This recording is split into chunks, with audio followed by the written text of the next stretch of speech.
शिवसेना प्रमुख बाळासाहेब ठाकरे हे आपलं दैवत आहे. आपला वाद आपल्या विठ्ठलाशी नसून आजूबाजूच्या बडव्यांशी आहे. आपल्या विठ्ठलांना बडव्यांनी घेरलंय, हे शब्द होते राज ठाकरे यांचे. ज्यावेळी राज ठाकरेंनी शिवसेना सोडली, बाळासाहेब ठाकरे यांच्या डोळ्यासमोर शिवसेनेत फूट पडली आणि राज ठाकरेंनी महाराष्ट्र नवनिर्माण सेनेची स्थापना केली.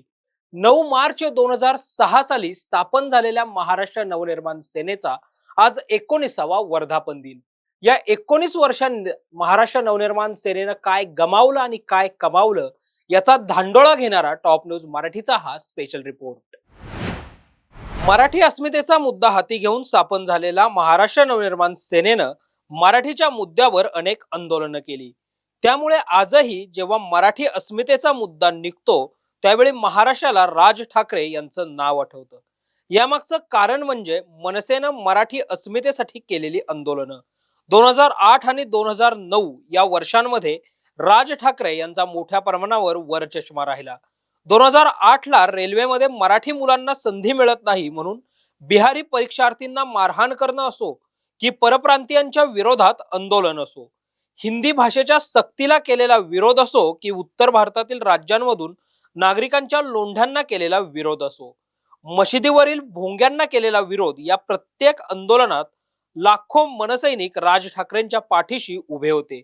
त्यातही सगळ्यात महत्वाचं ठरलं ते मराठी पाट्यांचं आंदोलन. महाराष्ट्रातील प्रत्येक दुकानांवर मराठी पाट्या असल्याच पाहिजेत असा कायदा असतानाही कायद्याची अंमलबजावणी का होत नाही असं म्हणत राज ठाकरेंनी एका नव्या मुद्द्याला हात घातला. या आंदोलनाच्या माध्यमातून मनसेकडे वाढती क्रेज पाहायला मिळाली.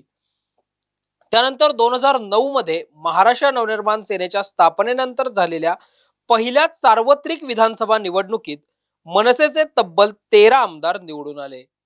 संपूर्ण महाराष्ट्रभर मनसेचा बोलबाला सुरू असतानाच 2014 ला मनसेला उतरती कळा लागली आणि या निवडणुकीत मनसेचा शरद सोनावणे यांच्या रूपाने केवळ एकच आमदार निवडून आला.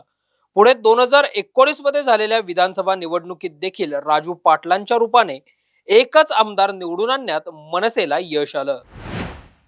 2024 मध्ये झालेल्या लोकसभा निवडणुकीत महायुतीला बिनशर्त पाठिंबा देणाऱ्या महाराष्ट्र नवनिर्माण सेनेनं विधानसभा निवडणुकीत मात्र 100हून अधिक जागा लढवल्या, मात्र एकाही जागेवर मनसेला यश आलं नाही.